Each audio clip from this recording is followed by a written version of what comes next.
Welcome back to another episode of the Strength and Speed Podcast. I'm your host, Mud Gear Hannibal Race Pro and Strength and Speed owner, Evan Preparis. I've got a guest with me on the line. Before we get to her, though, a quick word from this episode's sponsor. This episode is brought to you by Bleg Mitts. It is winter. It is cold out. If you're running outside, you need Bleg Mitts. Bleg Mitts are awesome. The Extreme's great for ultra or snow races. The lights is what I like to use for training or for kind of just cooler, cold weather OCR. So I recommend picking up the combo pack. It saves you like $10. You can buy it off of the strengthspeed.com website. So teamstrengthspeed.com is that website. Go to the store. There's a store for US shipping, and then there's a different store if we're shipping internationally. So you can go there and order them. Obviously, a lot faster than ordering them from Australia. It's the same product. Deanna sends them to me. I distribute them here in the US. I'm the only US distributor. All right, so pick up yourself some Bleg Mitts. Joining me, I've got the newest Mud Gear Hannibal Race Pro, or the newest in a series of Mud Gear Hannibal Race Pros, Vivien Tran. Vivien, say hi. Hi, Evan. Hi, thanks for having me. My pleasure. I'm going to run through some of your bio real quick, and then we'll talk about your background, kind of what you've been up to and what you got going in the future. Yeah, sounds good.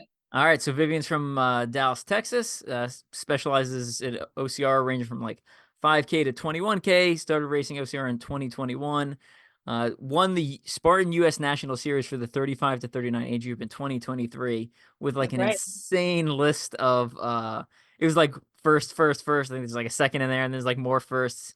Just an insane series of races there.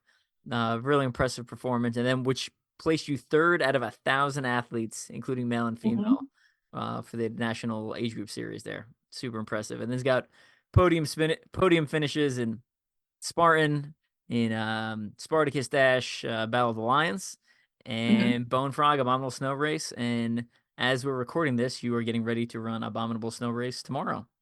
Yeah, that's right. I have unfinished business here. Last got third. And you know what? I was hanging on first, but it was the final rig that got me. I was tired. I was too tired, and so that cost me first place. I've only done an Abominable Snow Race once. It's about an 8-hour drive for me, so I try not to make that drive too often. But I thought it was just a really fun race. What are your thoughts on it? Oh yeah. So back in 22, I had a goal that I wanted to race all different terrains, all different climates. And so I needed a winter OCR. When I saw Abominable Snow Race, like, I got to do it. And I mean, obviously the hardest challenge is the temperature, the cold temps with our hands. As far as challenges go, the rigs are probably like synonymous to what we would see in Frontline, and I imagine what Midwest OCR will have in their first race for this year. Races done built by Race Ready Obstacles, so you can imagine like a little more challenging OCR rigs. But what's interesting about here is running in the snow. I mean, I'm from Dallas, Texas, so we don't get a lot of snow. But even so, my more experience to that is like running through sand, and that's what tires you out. The terrain is one big obstacle, much like Spartan races. So, but the weather here is not that bad. It's wet. It's going to be probably about 35 degrees when we run. So last year it was about 9 degrees when we went through this, and That's rough. my hands held up. My hands held up. So I'm feeling positive about this one. Okay.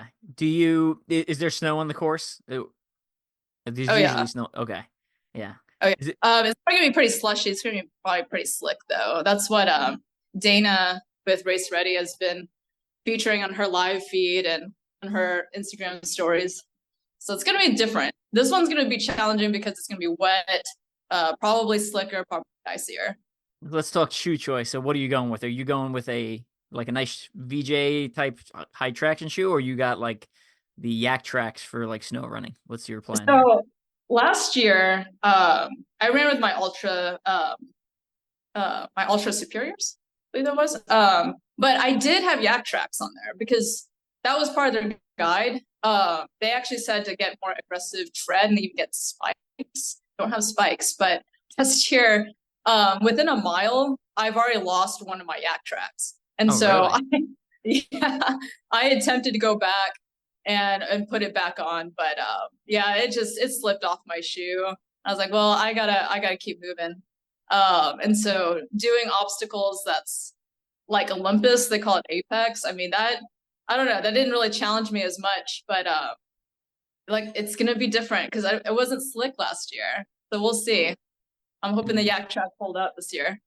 Gotcha. Yeah, I used the one year I did. I used Yak Tracks, and I basically used essentially like road running shoes that Uh-huh. kind of, and I just put the Yak Tracks over them. Just I thought my thought process there was like I don't want the super aggressive lugs getting in the way of the Yak Tracks. So I was like, well, just use one of my normal like road shoes, and I threw Mhm. them on over, and I think I snapped one of like the cross rubber things, but other than that, they stayed on. They stayed on pretty well for me.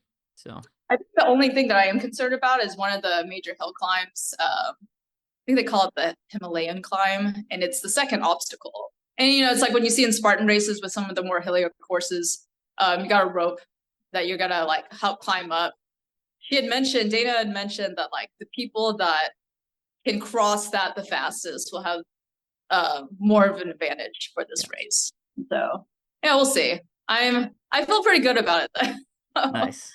And I'm glad you gave Race Ready Obstacles and Dana and Midwest OCR a shout out. If anyone's not following them on social media, both Race Ready Obstacles and then the Race Ready Obstacles is putting on their own or race event called Midwest OCR. So make sure you go over and follow them.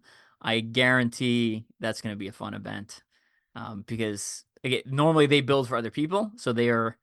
I'm going to say they've got left and right boundaries that their race directors give them. But when they're going to put on their own series, they can essentially do whatever they want. So I'm pretty excited to see what they come up with. I don't think I will be at that one, but I know they do plan on having like a 5K ish type competitive event, and then on top of that, they're planning on doing a multi-lap endurance. And Dana was bouncing some ideas off me for obstacle completion, requirements and stuff like that. So I think whatever they come up with, I think it's gonna be a lot of fun, both obstacle wise and then also rule wise for those who are interested in. Yeah, for anybody that's done frontline, I feel like it's going to be frontline 2.0. There's Yeah, going to be such challenging rigs there. Like any of the grips that you can buy online in their stores, it's just that's going to be featured 100%. That's what I'm anticipating. yeah, sounds good. Yeah, excited. All right, let's jump. Talked a little bit about Abominable. Let's jump back in time a little bit. Talk about some of your racing background, right? So we mentioned you're in the 35 to 39 age range. So were you always an athlete through like high school, or is this kind of like a later in life addition to your lifestyle? Yeah, this was definitely later in life. So earlier on, I was actually a musician. I played piano ever since I was 6 years old. I was a percussionist from middle school through college. But I mentioned that in my bio a bit. It's like it's really taught me how to break things apart, um, build that discipline. Um, and it wasn't I ran just for my health and just for fun, but it wasn't until May of 2018, um, this fitness program called Camp Gladiator visited my company. And it was kind of like a lunch and learn.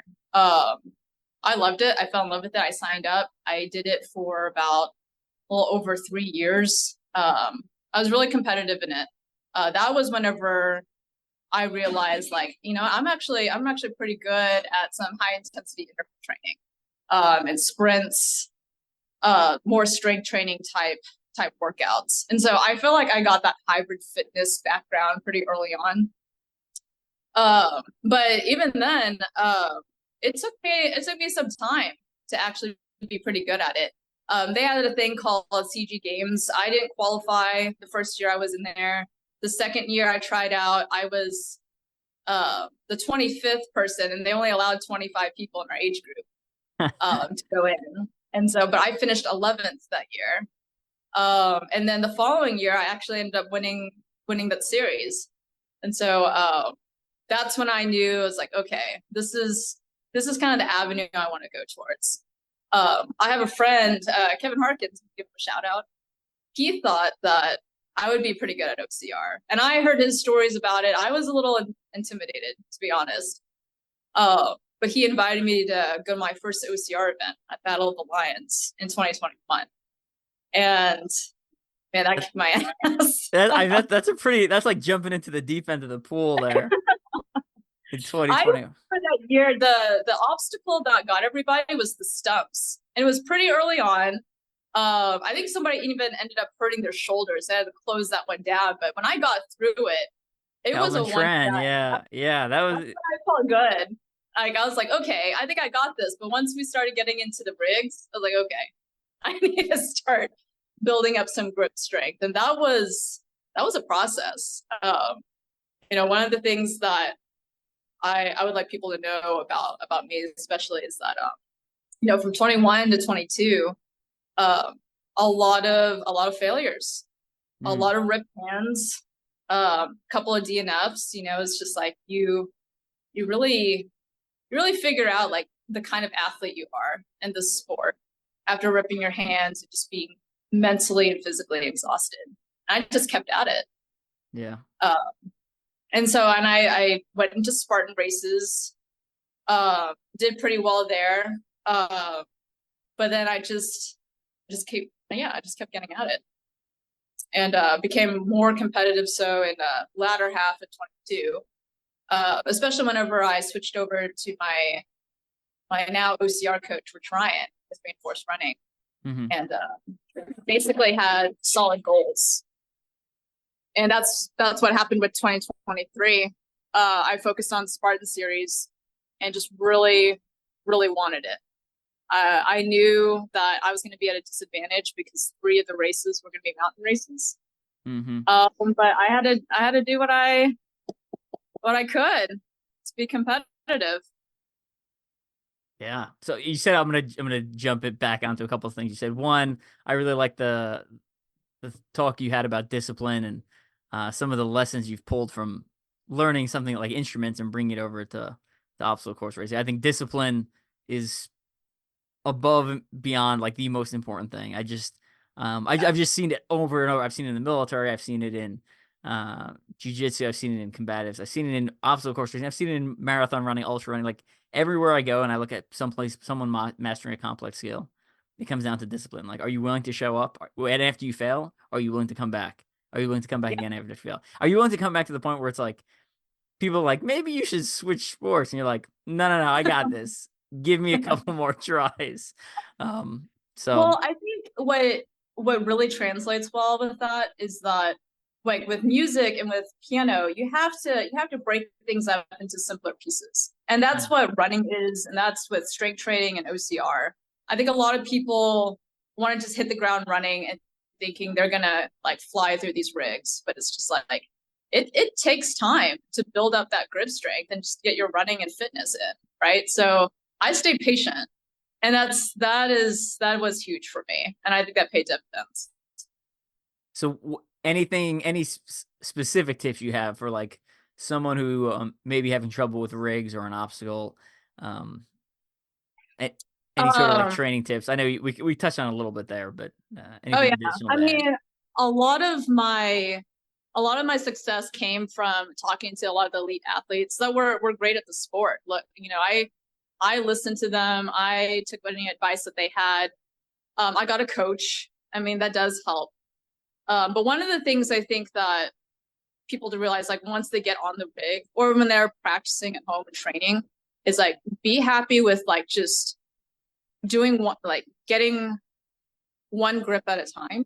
Like you might not be able to get through the whole rig, but see if you can get to the second bar or to the second grip implement, and then just keep building it up. A lot of repetition.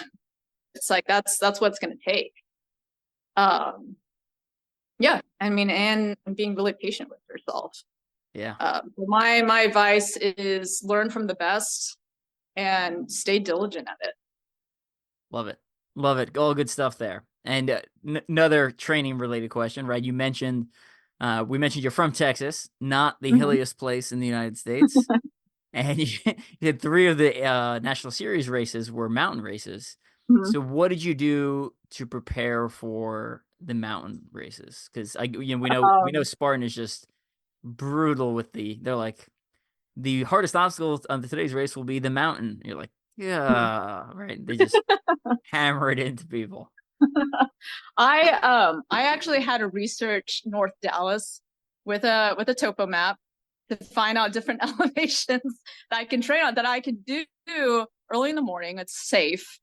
And the steepest hill I could find was 85 feet. and it's a lot of repetition. So Rich Ryan has done a great job writing different workouts I have, especially with running. And yeah, I had to work with that, and he really built up my legs with back squats, with weighted lunges, and then running that hill like constantly. I knew that I was going to be at a disadvantage with altitude, though. Like whenever I ran the second race of the series, which was at Big Bear, California, that was probably the most brutal race for me, just because it was tough breathing. But I really buckled down and just did what I could. Just ran my best race. I remember there was my friend over in Utah when I did the Utah race in 22. He said, the best way to train for hills isn't actually just running on hills. He said it was actually like developing your legs more. And I think that kind of stayed with me a bit. I know a lot of athletes, like, they move to Colorado, or, the best live in Canada. But like with us, it's just like, we got to do what we can to train our legs to handle it. Yeah. When I was prepping for the charity event, I did 2020, get my years confused. 2022, we're gonna go with. I was climbing the height of Everest at Tough Mudder, New England. Wow. Not quite the. I live in Kansas, so again, not the hilliest place, although there are some hilly areas. I did a lot of treadmill running. Was my did you do any treadmill running, or did you primarily just do repeats on that hill? No, I did treadmill running. Weather dependent, but also just yeah, I would max out that thing. Yeah, I max mine out, and just I would literally walk on it, put on a weighted vest to like add a little more stress, and spend a lot of time just schlepping uphill. So right. No, and I like that. Like with Rich, he gives me a variety with those runs. I mean, it really isn't the same during different periods, and a lot of the workouts that he gives me is race specific. nice. So once Big Bear comes around again, I'm probably hitting that treadmill or that 85-foot hill. Nice. So we mentioned your results in 2023. Let's talk some plans for 2024. We going to defend the National Series age group, moving up to elite. What's our plan here? So Spartans changed up, right? For 24, there is no longer elite and age group, and it's just a competitive heat. That's right. Yeah. Spartan has changed their age group, elite, like all that stuff so many times at this point. I have almost turned it into white noise for me. So fill our listeners in, because I know I feel like a lot of my listeners don't necessarily do Spartans as often. They tend to do more Tough Mudders and more local races. So tell people about the change. So I don't know what was the driver or like the impetus of it, but yeah, effectively now there's no elite, no age group. You're all running at the same time, but you are segregated by your pace group. So I don't know how they're going to really regulate this, but they're doing it based off of like 5K to half marathon times. Like you can finish in a certain amount, like sub 20, you should be in pace group 1. Or if your fastest Spartan sprint was this time, you'll be in pace group 1. And it's kind of based off like, do you anticipate you're going to be first through 10th place in this Spartan race? Like I said, I have no idea how they're going to regulate that, and I feel like most people are going to want to register for a faster time. Yeah.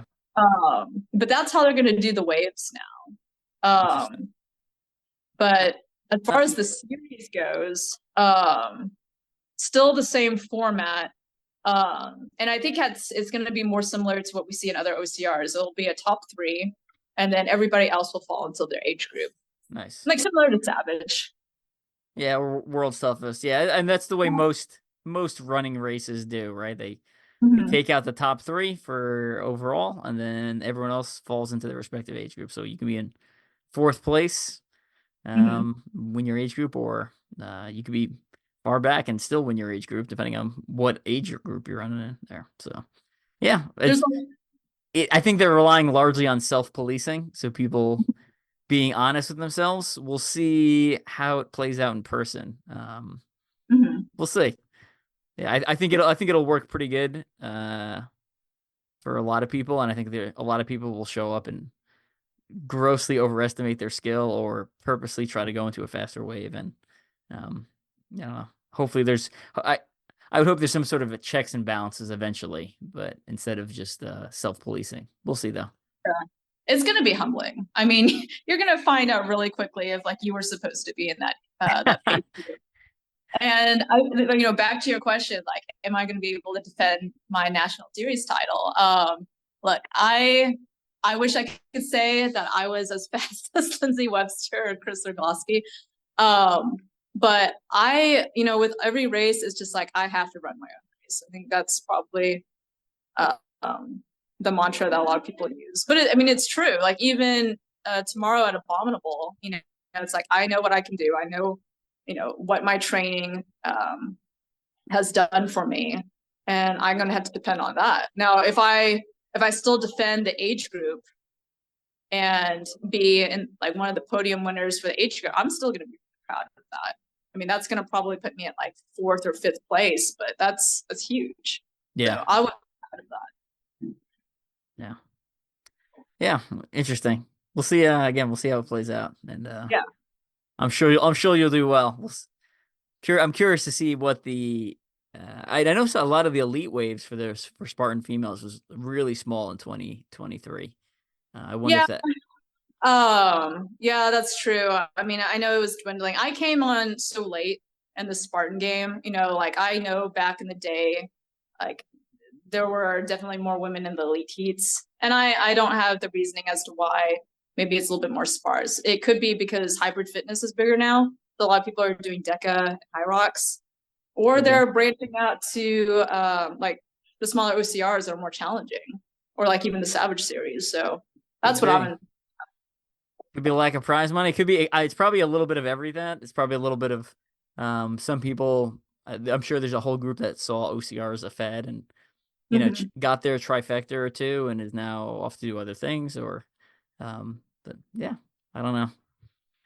We'll see. I always think we always think we're at all right. This is the new steady point, and then things always keep changing. So, I'm basically used to that. Like I said, because I came in on 2021, I have no idea how it used to be. That's true. I'm just used to this constant change. Like, all right, well, we're gonna do it this year, and so yeah, it does change the competition. So I don't know. Maybe the national series will go into my favor. Gotcha. All right, so we got national series on your schedule. What else? Are we doing Savages or just local Savages? What's the plan? I thought about that. I thought about doing Savage series. I don't know if I want to do series in one year, because what really helped and what probably a lot of people don't know is back in 22, I did 40 different types of races for the entire year. So it's almost a race every weekend, right? Like I barely had any recovery. I'm shocked that I wasn't injured. But what it showed me was that I couldn't really perform at my best, right? So I didn't want to oversaturate my schedule. Yeah, and 23, like obviously that was favorable for me. 24, I want to do something similar. The national series is only 3 races now instead of 5, so that helps. It allows me to sign up for other stuff. I do want to get into more of the harder OCR, so Abominable's on there. Mythic race I'm looking at. Frontline. I'm going to do the Special Forces. Let's see what else. Midwest OCR, as I mentioned. Consider doing OCRWC. I've never been before. I heard great things, so that's something I might look into. But that's already filling up my schedule quite a bit. That's more than most people will race in a year already. Yeah, the average. All right, and then I have because I won the national series last year. I have a season pass. Oh, nice. That was one of my prizes. So I wanted to do all the local Spartans in Texas, but then like see if I can get into other ones as well that either that I haven't been to or that's going to challenge me. Gotcha. What's your day job? I am an environmental scientist for the mining and chemical industry. So I've done environmental consulting for 8 years, and then I switched over to industry, and it's going on 5 years now. I try to I try to summarize it as best as I can because it sounds nerdy, you know. It sounds like, okay, what exactly does that mean? Essentially, because I work for industry, I try to maximize, and I support American made products, right? We mine for limestone, we put it in a kiln, we make lime out of it. But we also are protective of air and water quality. So a lot of my work is strategy, it's regulatory analysis, it's compliance, coordination, project management, but specifically for my company. So I'm usually in the office in the field.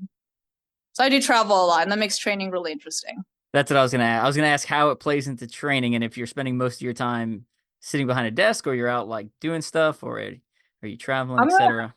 I'm gonna say like 65% of my time I'm in the office, and then the remainder, like I have my specific plants I've been assigned. I go to the tracks. I know the high school tracks that I need to go to. I know the hotels that have the best gyms. Nice. And so my training doesn't change. I will make sure that my training schedule is accommodated for. Yeah.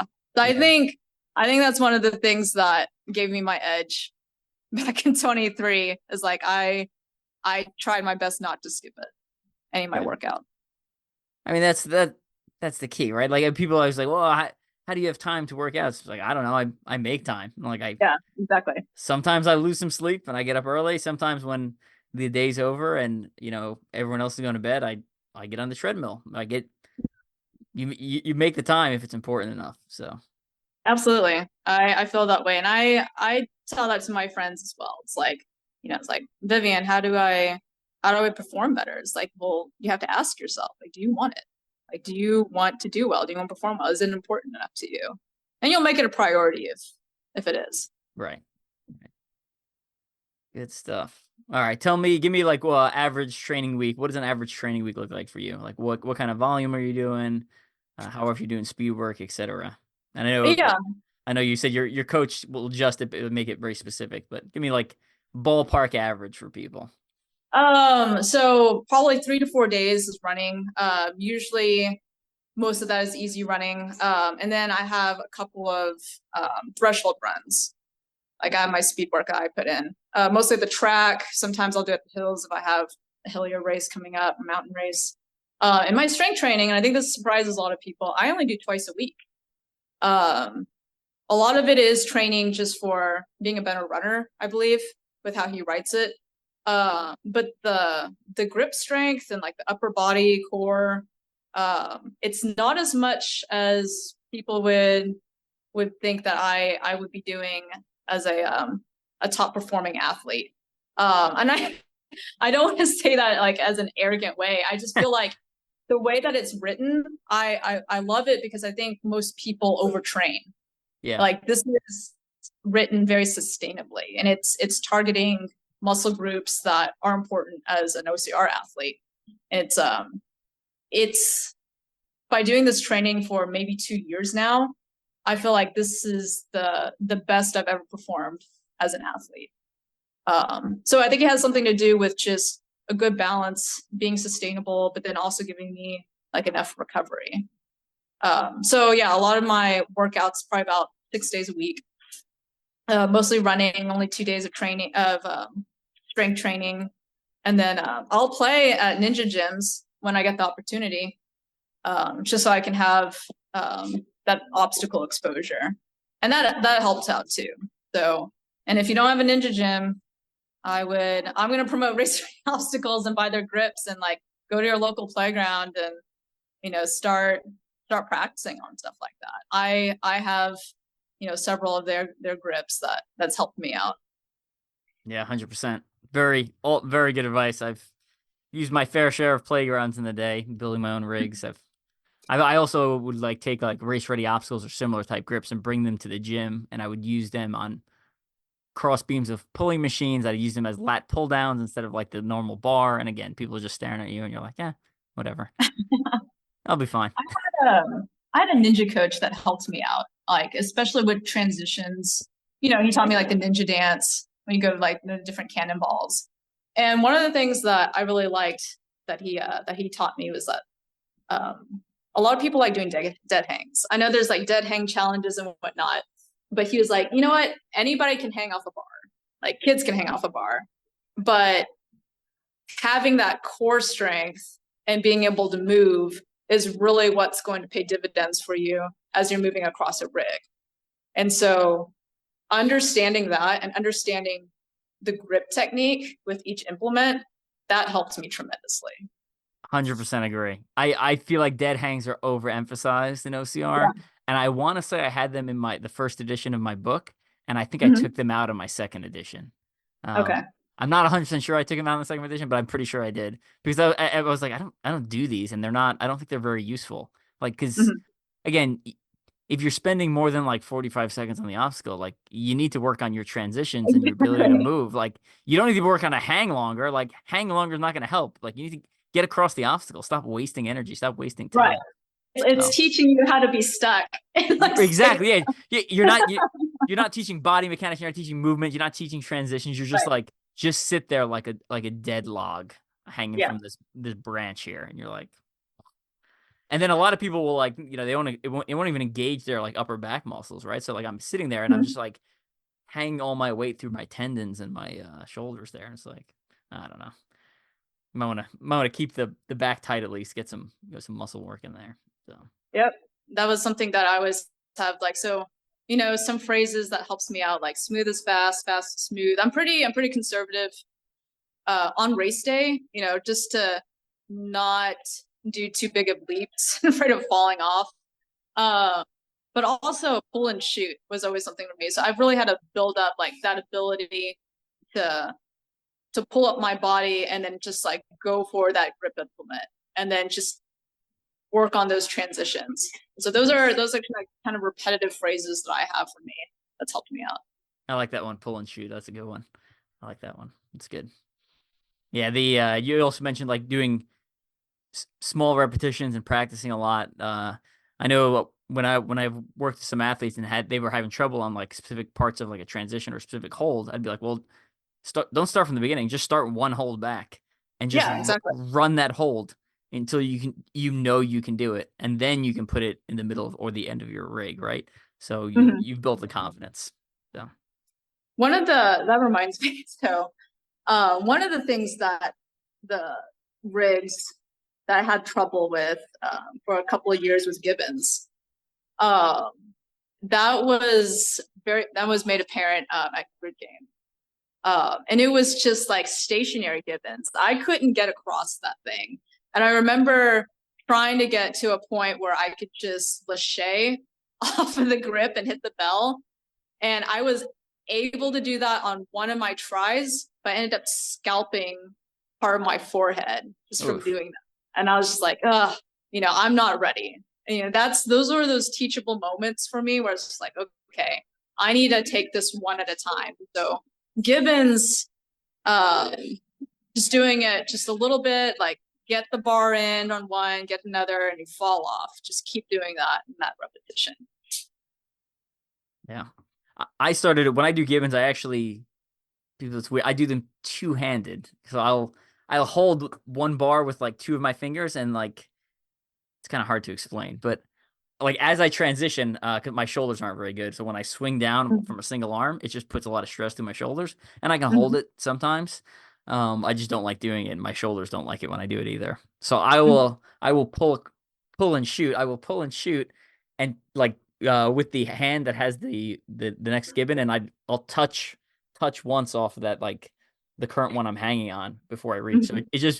it gives me another like inch or two boost, which is another split, microsecond to place the next hold. So that's one of my techniques I do. So Oh, interesting. I'm yeah, actually really impressed with people who can do Gibbons and chicken wing it. I'm like, how do you even do that? that's painful. I mean, it leads to bruising, is what it does. But I think if I'm ever at the chicken wing mode, it's like, all right, I'm probably not ready. And no offense to anybody that's successful, but like for me, I'm just like I feel like I need to be able to get through it with just my hands and like going at it one at a time.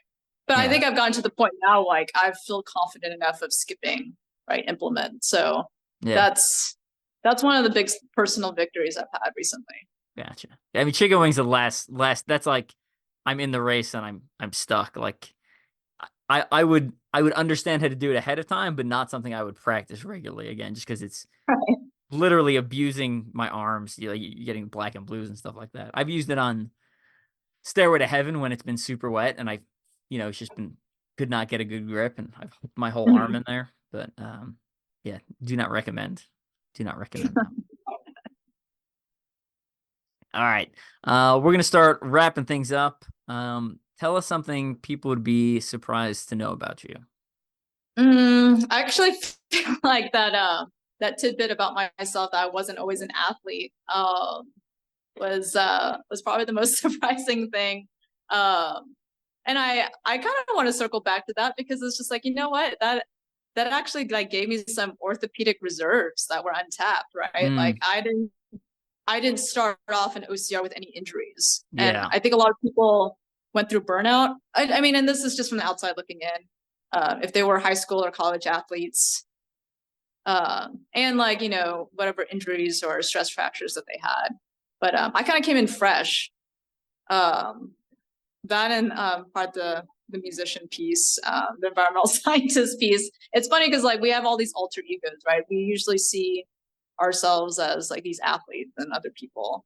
But no, yeah, I'm just doing my thing as Yeah. environmental scientist, musician, living in Dallas, Texas. Yeah, trying to do my best in the sport of OCR. Yeah. Now, that's an excellent point. A lot of the people I've interviewed on this podcast actually were not athletes growing up, and I think you nailed a lot of the reason it carries over, right? Like you're not mentally burned out, you're not physically burned out, right? I've been doing endurance racing for about 20 years now, and I've got all sorts of random parts of my body will hurt, like just doing nothing, like kneeling on the carpet hurts my knees. It's just like I don't know, Yeah. this is the way it is. I just kind of deal with it at this point. But yeah, the burnout one I think is huge because a lot of the guys I trained with when I was early in my military career and that I knew in Mhm. high school and college are all. I mean, they just most people have the mental focus to sustain like really focused physical activity for like about 5 years, and then that's about it. They Mhm. they move on to something else, and sometimes life takes over, etc. So yeah, had a lot of great points there. A lot of great points. So earlier we mentioned your day job. Do the people you work with know that you like run around crazy on the weekend, jumping through fire and like crawling through mud? I'm always kind of Oh, curious about like what the average or like what most civilian jobs think of people who run OCRs do on the weekend. it wasn't a surprise to them ever since, my CG days. And I always kept them abreast of like all of my activities and my results. And so they were always really proud of me. Even back in 2020, whenever I won CG games, they didn't have any prizes that they like sent out. Hmm. And so actually the people at my work, made me a medal. It was really sweet. Oh, that is nice. And every other day they ask, all right, Vivien, what's your next race? Where are you going? And they're actually disappointed whenever I'm not on the podium. They're like, are you sick? Like what's wrong? Why didn't you get first? But they love it. They kind of live vicariously through me. Super supportive. My boss especially, like he's given me a lot of flexibility, which is my training and my work schedule because he knows it's really important to me. That's nice. Yeah. And yeah, I mean, he knows that I travel for these races, and it's kind of like mini racecations that I take. I don't usually take longer vacations, so they work around that. And then yeah, they're just they're excited about hearing that I'm with the Mudgear Hannibal Race Pro team now, and Nice. Yeah. we're ecstatic about me winning the series last year. And I have a good group. I absolutely love it.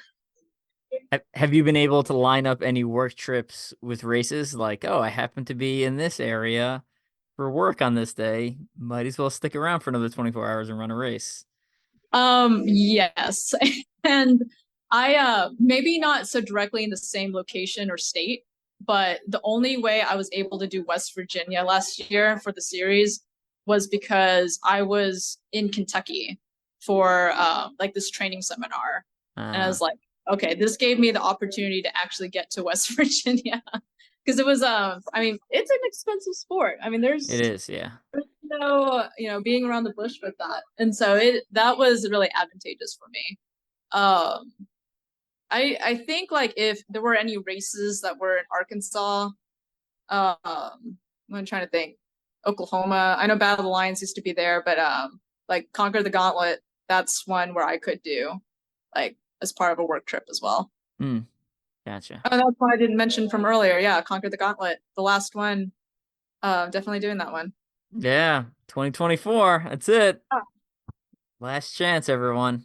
Get signed Mm-hmm. up. You know we love Conquer the Gauntlet here, and I represented them for I don't know 6 years or so. So it's a Mm-hmm. big part of my history. And if you race OCR in the Midwest, it's a big part of sports history. Absolutely. Yeah, definitely one of my first OCRs. Still to this day, like I have unfinished business there because getting through Pegatron is a huge deal, right? Yeah, Every other obstacle on that course is great. I can do it now, but Pegatron is the next personal victory for me. and you've only done the harder version, right? You never did it before when like right now the bottom half of a bunch of the holes are blacked out. You never did the one with all the holes, correct? No, that's Yeah. like that disappoints me. I didn't get to get that. Yeah, I've only done the hard version, I guess. Yeah, so this is we're on version I'd say Pegatron version 3. Okay. It used to be the beginning part with the footholds was about twice the length, and the back half with the footholds was about twice the length, which doesn't really make it any harder. It makes it marginally harder, but like most people don't fall off on that section. Although Mhm. when you get to the far side, there are opportunities for you to mess up and fall off after you've made it across the pegboard. So that was Absolutely. version 1. They shortened the those two sections, but kind of kept the middle the same for a long time. And then I Mhm. think it was in 2021 they took the about halfway through, as you know, the bottom set of holes are just blacked out. Like you can't Yeah. use those. So you have to stay high. Yep. And that's how Yep. it's been 21, I think 21, 22, 23, and it'll be 24, right? So um, Hey, I'm happy about that. I'm happy that, my experience has always been the harder rigs. It's like it just, I guess I never had the watered down version of stuff. yeah, yeah. That's a good one. I mean, I was concerned about it coming in last year, still, and I mean, I can't even tell you how many times I've done that obstacle. So it's, yeah, it's if you're having a bad day, Conquer the Gauntlet will let you know it immediately. It will let you know immediately. I moved from I think something like 17th to 7th at Pegatron. Something like I was not running fast that day, and Wow. yeah, and then Yeah. I ran a couple people down. I got finished 4th this year. So That's uh, what I love about these races. Like when you think about like Conquer the Gauntlet or even Abominable or Frontline, it's not the fastest runner. I yeah. mean, and I learned that with different amazing OCR athletes. It's like it's really keeping yourself in control, keeping that heart rate manageable, and like being able to be like proficient in obstacles. Um, and so that's been really telling. Like people who can get through stuff like Pegatron or Gibbons, the different stairways that have been featured, the different races that like Battle of the Lions. I keep mentioning them, but that was my first exposure to stairway. And I imagine it's like at OCRWC as well. Um, I think those probably test like okay, who's ready for like the big girl rigs. Yeah, absolutely.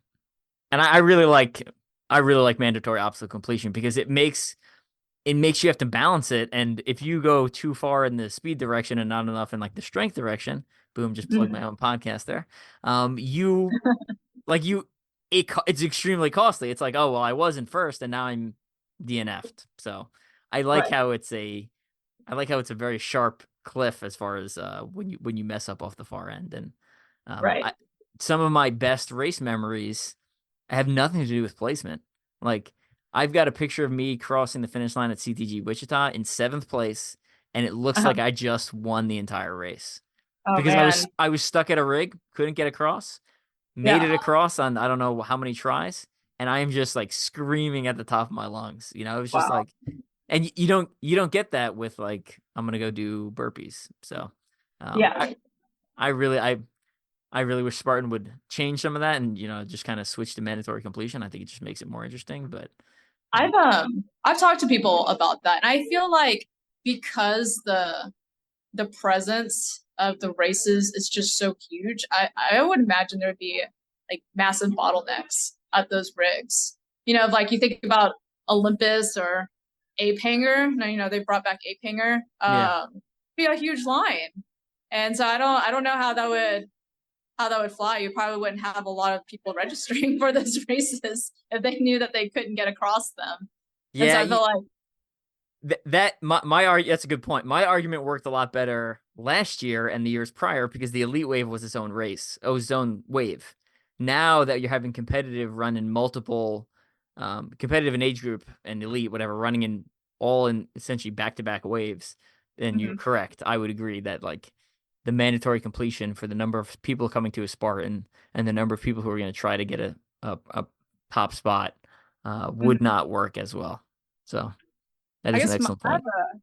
I have a question for you. What's the longest have you ever stayed at a rig? Try to complete it. Long as I've stayed at a rig, probably about 45 minutes to an hour. Probably Yeah. somewhere in that range. Probably about an hour. Um, yeah.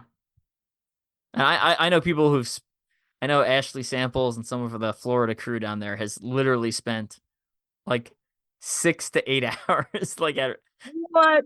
like just Wow. literally stood there all day.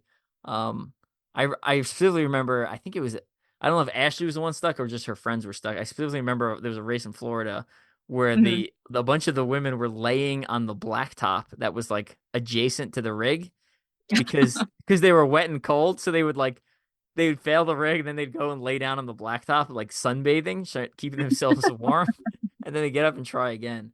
So there's been people who spent all day. Actually, yeah, is probably maybe just over slightly an hour. I got stuck at Frontline at the last obstacle on lap 3, Uh-huh. 2021. I think I was there for about an hour. The CTG Wichita one, I was there for Uh-huh. probably 45 minutes or so, maybe an hour. Yeah, I think that's probably the same average as me, like 45 to an hour. Because at some point I'm probably ripping my hands, but another yeah, point it's just like, okay, I'm not getting my grip back. I'm not ready for this obstacle. But that's not to say I don't have respect for people who like really just grind through it and just like that's their personal victory. That's what they have to get through in order yeah. to feel like yeah, they had a personal win on that one. There was a if anyone who's read my book Ultra OCR Man, the cover of the book is me running up a warped wall. That was at Conquer the Mhm. Gauntlet Atlanta 2016-ish. Um, there's a great Jason Williams, another one of the Florida crew guys, he was stuck at that warped wall and he kept failing over and over again. And he ran the first wave, he ran the elite wave, and he was there all day. And Wow. the best part about it, though was he uploads his GPS track the next day, and it is just like you see him running it in like just over and over again in this one area, like I don't know how many miles he covered just trying to run up this wall and then backing Damn. up, sitting down. But it was pretty funny. It was pretty funny. I didn't know that they had a warp wall and Conquer the Gauntlet back then. Oh, It that's was pretty.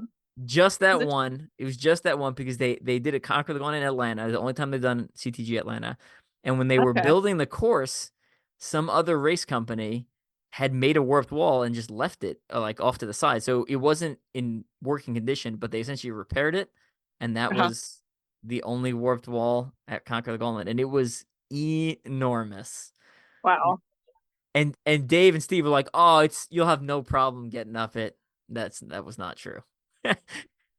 It took That's me it took me 3 tries. I know everyone else, like multiple people were stuck.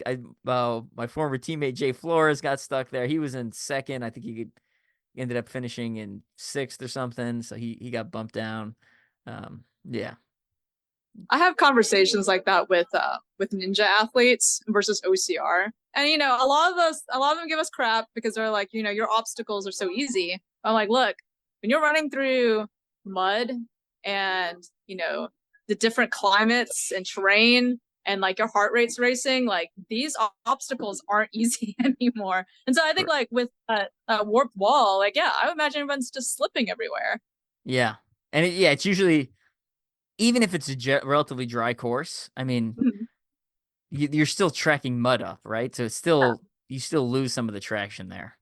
Like even completely dry course, And then you add in a lot of races, right? The elite waves in the first thing in the morning, right? So there's morning dew. So a lot of times, Oh yeah. sometimes the obstacles are actually harder in the first hour of the day because it's got that morning dew on it. And other times it's harder later in the day because people's muddy hands have gotten all over it, Yep. right? So, um, But CTG, not CTG, Battle of the Lions Dallas, that first one that you went to, Stairway to Heaven was super hard at the beginning of the day because it was covered in morning dew, and then like 20 I minutes think later it was dry. It was crazy. oh, okay. Their stairway, I think in 21 was actually with I think it was with rings. I Was don't it? think they had like the T bars on that one. But yeah, it was. I mean, it was difficult for me. I mean, that was my first OCR, but yeah, I could see that, and that's how it's going to be tomorrow. It's been raining here all day. It's been like a light mist, and so it's like everything's going to be wet tomorrow. So we'll see how it out. Which is, like I kind of welcome it, because that means it's just harder for everybody else. Yep. Yep. All right, let's actually start wrapping stuff up now. I know I said that I was going to do that a while ago. Any final shout outs you want to give? Friends, family, sponsors, etc. Yeah. I guess many people might not know, but I know Miranda and Kendall. They're in Fort Worth and Dallas here. Yeah, they're friends of mine that are on the Mud Gear Hannibal Race Pro team. Yeah, shout out to the pro team members. I'm super excited to be a part of it. Um, Looking forward to yeah, just making y'all proud and you know Yeah. supporting our sponsors. Yeah, I'm super excited this year. Our team last year, tons of great athletes, but a lot of the team was kind of like in the, I'm gonna say, the twilight of their OCR sporting career. So I didn't feel like we raced as a team. I didn't feel like we raced as much last year, and I'm really excited because we've got some new up and coming athletes, yourself, and Noel Medina, just to name two, and then we've got some people that are like just absolute legends, right? Joshua Fiore and Jamie Horianopoulos, right? So Yeah, absolutely. when I was updating the website and Jamie sent in her stats, I was like blown away. She won 8 Savage races in a row in 2022. That's Wow. absurd. Like, why wasn't that the biggest news story of the year? I mean, it's just like especially at that race, right? The level of competition is high. The obstacles are hard, right? You need to be fast. You need to be good at obstacles. You need to be consistent. And it's not like, oh, well, this like I've got some good streaks going in some local OCRs, but like the level of competition is not like not a savage race, right? Yeah. So 8 savage wins in a row in 2022, and then she was on the podium 10 Like, I times. did not know that. I mean, like she's incredible. Like she's done so well in the Savage series. I had no idea that she won 8 in a row. It's Yeah, that's absurd. better than the 22. It's an absurd statistic. I was like, why were again, this should have been the headline for like all of the OCR news stories that year. Maybe it was and I missed it. I don't remember anyone talking about it though. It's pretty crazy. Yeah, it So sounds like a good. I mean, we have 7 male athletes, 5 female athletes. I mean, I think we have all like different strengths and yeah. specialties. Um, it's gonna be so cool running along with all of you. Yeah, we try to spread it out. We try not to have like the idea is kind of like we don't want direct overlapping at areas of influence. So we try to keep some ultra people in there, and then we get some short course and some more ninja type people. And then we got Sarah Grippy Snyder. So again, up and comer, very phenomenal athlete. But yeah, it's Hybrid, a little amazing. hybrid focused, a little bit of everything there. So I'm super excited that we're gonna have her on the podcast later. She's got mental performance company. Is that what I call it? I don't know. Yeah, Three, yeah, yeah. I three think G, that's right. 3GX. So it talks about mental performance, and I love mind talking mindset. So I'm curious. I'm really excited to pick her brain. I know she's also got like a workbook out for anyone who wants like to deep dive into that subject. So Oh, that's uh, awesome. yeah, if anyone wants more information, check out ocrproteam.com. That is our website. You can check Vivien's bio on there. I'm in the process of updating all the stuff, all the sponsors, and then all like the sub pages. Speaking of which, of a new sub page called Train Safely under the training banner. It is because one of our sponsors this year is Tiga Tactics, who does self defense. So they do online self defense courses. If you've listened to the podcast for a while, you've probably heard me mention them, and you've probably listened to Patrick and Conrad on 2 different episodes in the last 2 years. So I also started another project with them. So we actually I have a second podcast called Tiga Tactics Podcast. If anyone wants to hear me run my mouth some more, it's kind of similar like this, where I do some of the talking, but not all the talking. We basically pick the brains of Dr. Conrad and Patrick Wong. Between the two of them, they got like 12 different black belts in different styles. And then I share some of my experiences from military stories and stuff like that. And then some of my karate, Brazilian jiu-jitsu, and combatives background. So we talk a lot of self-defense stuff, deep dive into those topics. We got 3 episodes out now. It's on all the major streaming platforms, Tiga Tactics Podcast. If you like it, please subscribe, please listen, please share. Same thing goes with this podcast. Please like, subscribe, and share. I've been, we hit a high point in numbers a couple of years ago, and then we've just kind of been kind of slowly tapering down. I feel like some of the people I knew when we started the podcast a lot of people I knew, if I know for a fact, have retired from OCR. So I think they stopped listening. So it's time to reach a new audience and share some of the lessons we learned from other sport, right? That's the whole point of my podcast. So Vivien, thanks for coming on. Thank you, Evan. I appreciate it. Quick question, because you're Vietnamese. Do you like Vietnamese coffee? I love Vietnamese coffee. But It's you know the what? I best. know this is gonna be so sacrilege of me saying this, but I actually like it hot. I Oh, don't drink really? it. Yeah. I take out the ice. I want the coffee. I want the condensed milk. But yeah. It's I so mean I just like good. hot drinks. It's so good, but so I try not to look at the nutrition facts on it, because then I can't drink it anymore because it's super high in fat and sugar, but it is so good. Oh, I Yeah. love Vietnamese coffee. If anyone has not had any, I highly recommend you get Yep. some. Definitely recommend. Hot or cold, I go hot.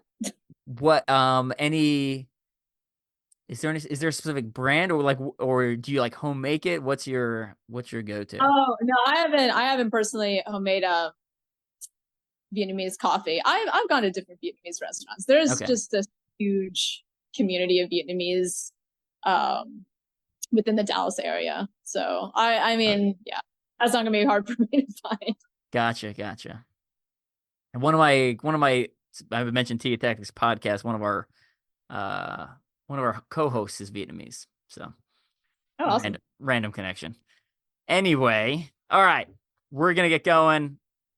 Head over, like, subscribe, all that good stuff. Pick up some Bleg mitts from teamstrengthspeed.com, and we will see you all at some races. All right. Thanks again, everyone. Bye.